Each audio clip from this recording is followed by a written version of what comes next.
Mopling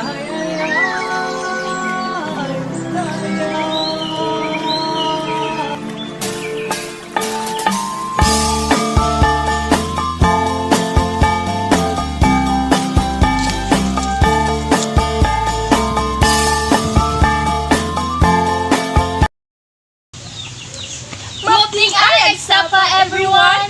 This is Marta And I am Divina. and we are the Mighty! Join us on an immersive adventure as we delve deep into the heart of Igorot heritage, its history, With its vibrant culture, language, cultivating literature, and everything in between. We hope that you will learn from our video. Intaka! Hi, guys! So ngayon, nandito kami sa lugar ng mga Igorot at meron tayong makakapanayam na isa sa kanila. Kumusta po kayo? Okay lang po. Pwede po ba naming malaman ang kasaysayan, kultura, pamumuhay at kinagisnan? At ano po ba ang tawag ng mga tao sa inyo?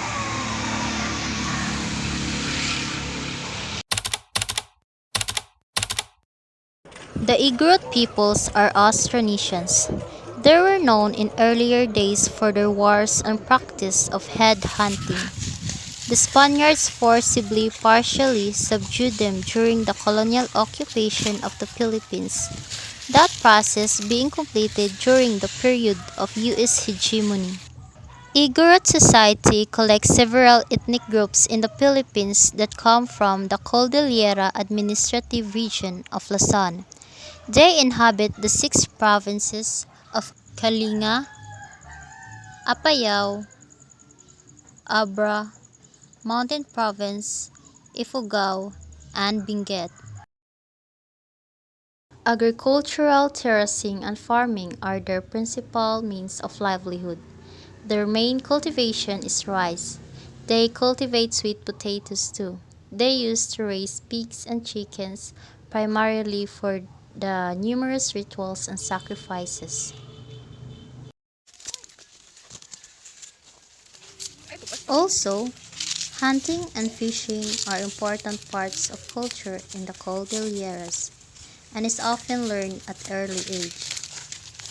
The term Igorot is an old Tagalog word meaning people from the mountains. It is a general term used to include all of the mountain tribes from the Cordilleras. Cultural elements common to the Igorot peoples as a whole include metalworking in iron and brass, weaving, and animal sacrifice. They believe in spirits, including those of ancestors, and have complex rituals to propitiate them.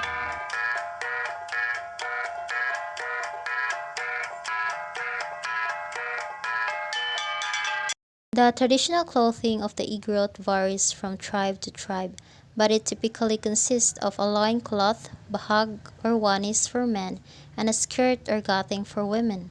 Both men and women may also wear jackets, capes, and headgear. Yun pala yun, partner. At ano naman po ang tawag sa inyong lingwahe? Ang aming pong lingwahe ay parte ng Northern Luzon subgroup sa Philippine Languages, Austronesian Family o Malayo-Polynesian.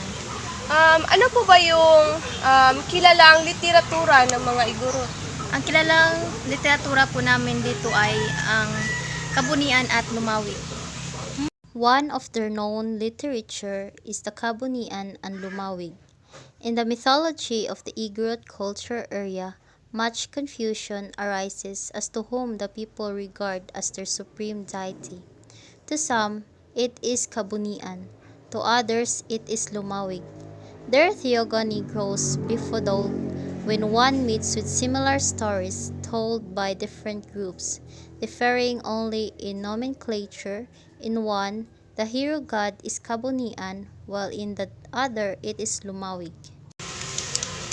So ngayon, ano po yung mga problema na hinaharap ng mga Igorot? At paano nyo po ito hinaharap para mabigyan ng solusyon?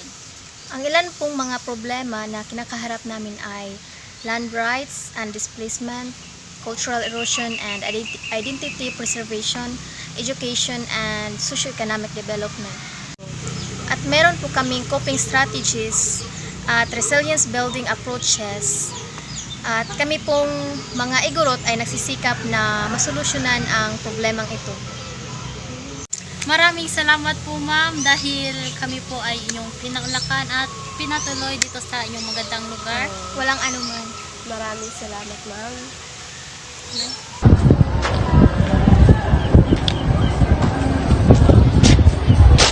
As a student of Bachelor of Arts in Political Science, it is one of our duties to promote and conserve our Philippine indigenous people, especially the Igorot tribe. Tracing back our forefathers, the Igorot tribe is one of the example of the word resilience. They embody the spirit of resilience and recoveries over those challenging moments of their lives over the past centuries. In a world where cultural diversity is celebrated, the Igorot people stand out as a vibrant and resilient community with a rich heritage worth exploring. Their traditions, dances, and craftsmanship are a testament to their deep-rooted connection to the land and their ancestors. By promoting Igorot, we not only preserve a valuable part of our history, but also empower a community that embodies strength and unity. Let us join hands in honoring and uplifting the Igorot people, for in their stories lie the essence of resilience and the beauty of diversity.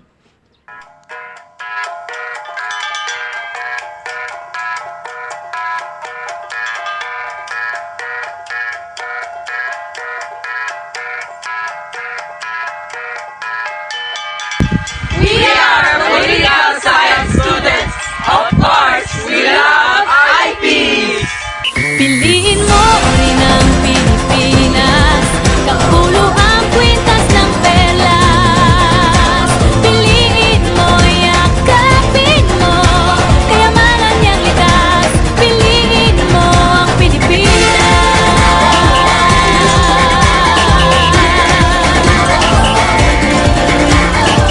Kasayahang di mapatid, ramdam sa bawat awit. Sama sisiglang indak, mga puso'y lumilipad. Piliin mo rin ang Pilipinas, kapulo ang kwintas ng perlas. Piliin mo, yakapin mo, kayamanan niyang likas. Piliin mo ang Pilipinas. At yun lamang po, guys. Maraming salamat sa inyong panonood. Please like and subscribe. See you to our next vlog. Bye!